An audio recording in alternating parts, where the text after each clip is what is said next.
Hey everybody, this is a short live stream because we've got NFL reporter who focuses on the Las Vegas Raiders, Phil Jones, coming on at 8:30. So I'm going to make this relatively succinct. And I'm going to start with this presentation. And so let's get the ball rolling with the attendees for yesterday's event walking on through.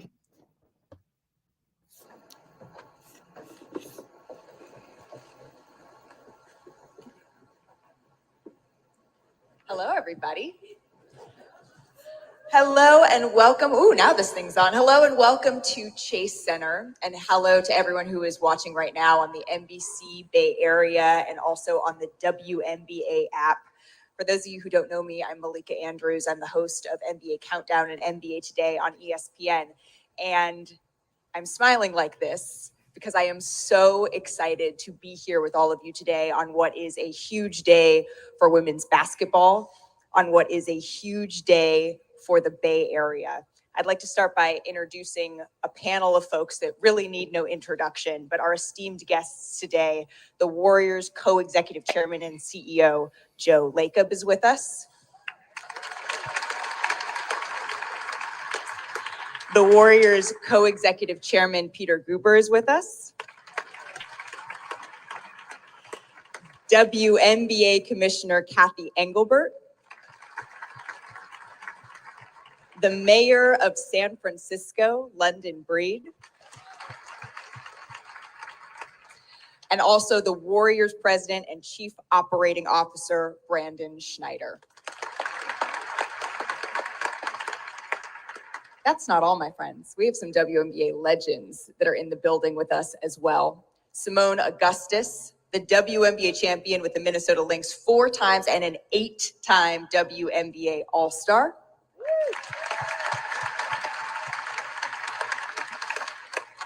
Four-time WNBA champion with the Houston Comets, 6-time WNBA All-Star, and a Naismith Memorial Basketball Hall of Fame inductee. When I said to my dad that she was going to be here, he said, "Oh my gosh, that's my hero. It is Cheryl Swoops."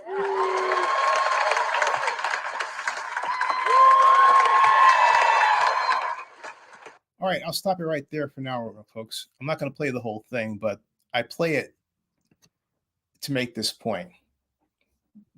That should have been in Oakland. And once again, Oakland finds itself not winning or losing. This time it's not winning. And if you go through this entire press conference, not once is the work done to at least try and get the WNBA's attention to bring a franchise to Oakland, or at least allow Ray Bobbitt and the AASEG or someone with a partner, of course, with Alana Beard, the NBA, WNBA great, to at least offer a bid. Doesn't matter whether or not the bid is accepted, right? But at least offer the bid. That didn't happen. And so you have to ask the question, why was that the case? Why did the Warriors brass, because really that's where it emanates from, make the decision to not mention AASEG at all? And the way they're going to look at it, after having worked with them and being acquainted with a number of them over the years, is very simple. They want the attention on themselves. They don't want to share the attention with someone that was an almost. It doesn't matter that I was in the Bay Area. So this is a very cold way of looking at it, but look at the ends. Okay, look at what was just presented. And if you continue through, you're not going to hear anything, not only from them, but more sinisterly, not from the media that's there. And so the media becomes public relations representatives for the Warriors. They're not being journalists, okay? They are acting like people who are so unhappy to just be inside the building. that they don't want to ask the question that makes a wave or has the appearance of making a wave. Not that making waves is a bad thing, it's not. But the real story about this entire WNBA expansion into the San Francisco Bay Area story is only being told by myself. And that's it. As long as Oakland is ignored, as long as the work of Ray Bobbitt is ignored, it will always be an incomplete story. It will always be a lie, to put it bluntly. The fact of the matter is that I'm going to say some other comments related to that as far as why I believe this didn't work. And this goes to a public presentation of a private conversation I've had on and off over the years that I've known late Ray Bobbitt, which in the total scheme of things are extend back to 2017, 2016. And we first had the idea of a black led group with that name. I objected. I just wanted it to be called, well, the Oakland Business Retention Group. My point was very simple. You want them to see that African Americans are at the helm. Who are the they? It's not just someone white, it's everybody, right? But the minute you stick a black tag on it and then you make that your focus, it subconsciously takes you off the focus of implementation and other issues that have to do with corporate building. And that's precisely what happened. Ray did a lot of politicking within Oakland's black community. But at the end of the day, it didn't help at all. Because he didn't marshal them.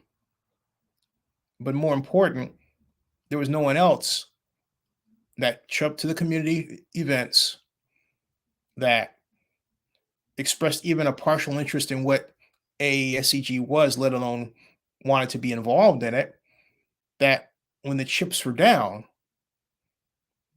lent their voice even online to say to the WNBA, hey, this should be an Oakland affair. The vast majority of people, either by inaction or action, laid right down for what the Warriors were doing. And why not? The Warriors had the money. But again, as I discovered earlier this week, Ray Bobbitt hadn't contacted Joe Lacob at all. But let's take the flip side of that. Joe didn't contact him, as far as I know, either. Okay? There was a lot of behaving as if, oh, the Warriors are sort of like, over there. And Joe Lacob is like, over there.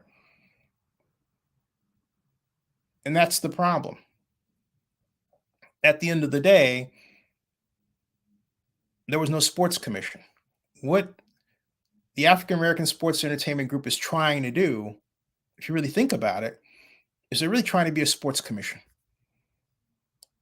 What does a sports commission do? A sports commission goes out and gets sports events. NFL expansion, that's a sports commission job. WNBA expansion, that's a sports commission job. I can go on and on and on. Those are sports commission jobs. I started Oakland's only official sports commission, the Oakland Alameda County Sports Commission. It was officially approved by the federal government in May of 1999, when I was told by then City Attorney Jane Williams and then Coliseum Executive Director at the time, Dina McClain, that it was going to take 2 years. Well, not true. Not true. Within that, we had the Super Bowl 39 bidding committee. We were bidding for the 2005 Super Bowl. We had a 45-member board that consisted of everyone from famed sports agent Lee Steinberg and his representative Scott Parker, who came when Lee couldn't make it. Lee showed up to our first one. To a number of Oakland business people, including my longtime friend Phil Tagami of California Capital Investment Group. We had an excellent large board of representatives. So we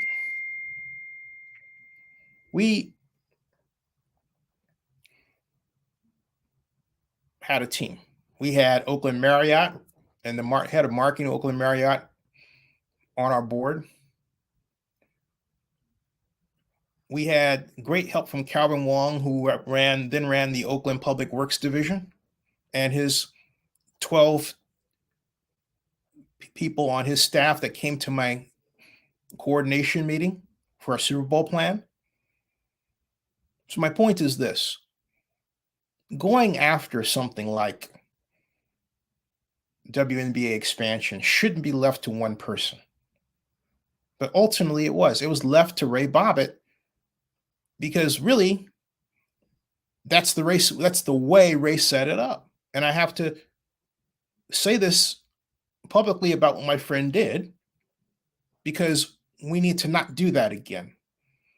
These affairs are, as my former boss, Robert Bobb, when he was Oakland city administrator, would say, an all hands on deck affair. You could say maybe you've got your legal people, but when you say you have a black group,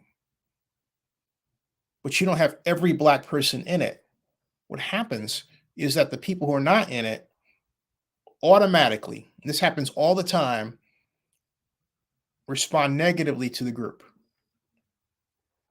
They make up views. Oh, they don't have this, they don't have that. What they really mean is they don't have me involved. I found that's human nature. For the Super Bowl effort, I had a gigantic board, and I tried to include as many people as possible that I thought would actually make a difference, who wanted to be involved. There was only one person that I knew of who would run around saying that they were involved with our effort, but they never contacted me. And I finally ran into that person. I said, hey, look, if you want to be involved, come to our meetings and talk with me. But to run around town saying that you're involved and you're not is not a good thing. It doesn't help us, and it doesn't help you either. And it's true, it doesn't. But when something gets big, that's what happens. And that's why you have to make sure to circle the wagons. In a diverse city like Oakland, when you're talking about bringing sports organizations, which attract a lot of eyeballs and attention to a city, you got to have everybody involved. You can't just leave it to, well, I'm going to only have a black group, out of the idea that, well, someone white's always doing something. That'll change. And that'll change when we, as a group of people in America, have enough confidence in ourselves to realize that you can still be black, be at the helm of something, and have everybody involved and have it work. That message needs to be resonant in everyone's voice, in everybody's mind, in everybody's emotions. It's vitally important. Because when you have that view, then your attention turns to organization of the company and asking the number one question, which is very simple. Do we have enough money to do this right? The answer is no. Because if you have an exclusive negotiating agreement and you're not giving monthly reports, That's a bad thing, because it means that the organization that gave you the ENA isn't really minding the store. And it means that you're not understanding that you need to let the public know that what you're doing is progressing on a monthly basis. Even if it's just to inform people that, hey, we haven't made any significant strides, but here's where we're at. Now, that's not the fault of Ray Bobbitt as much as it is the fault of the Oakland Alameda County Coliseum Joint Powers Authority and the fact that it is also understaffed and underfunded. The number one rule of business is capitalization. You cannot go into anything like this undercapitalized. You can't establish a startup undercapitalized unless, of course, the startup doesn't cost a lot of money to run to begin with. But undercapitalization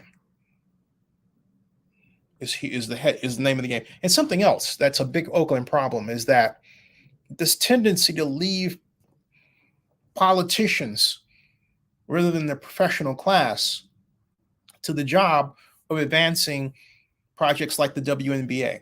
The stark difference between this group and the Oakland group was that there was no politician that led this. This was led by the owner of the Warriors, who also happens to be the owner of the facility, Chase Center. By contrast, the owner of the Oakland Alameda County Coliseum had no constant, visible output and contact regarding the WNBA effort. That was Ray Bobbitt.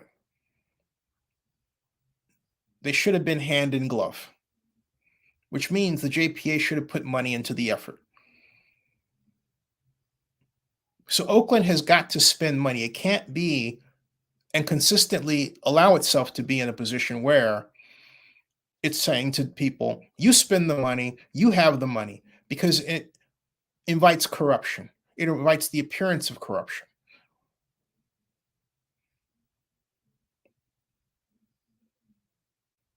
Oakland has got to stop acting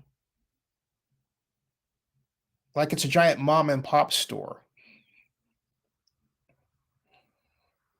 And everybody involved with getting Ray to the table should be congratulating Ray, as I did in an earlier video, even though I didn't shave, for his work. Ray did an outstanding job under the circumstances. Ray didn't know. Tried to tell him, okay? Because I'm not shy about that. I'm the only person in Oakland's history to have formed a bid to bring the Super Bowl to Oakland, and almost did it by 8 NFL votes. When no one else no one, literally, save for Robert Bob himself, and I think even he was surprised, gave me a chance. That's a statement he'd bristle at today. But the bottom line is we have to, as a group, if you want to say you're going to do something, you're saying it's a black group, you got to deliver. You can't focus on the black part and try to take everybody along with you so they can say, oh yeah, he talked to me. Because at the end of the day, that's all well and good, but it did nothing to advance what Ray was trying to do, and it still isn't. Okay, that's a cold fact. Organization and money first. Get the money. Get the money. I'll be back to talk more about this because I got Mr. Jones coming on in a few minutes. Subscribe to Zenny62 on YouTube here. And share this. Like and subscribe this video. Thank you.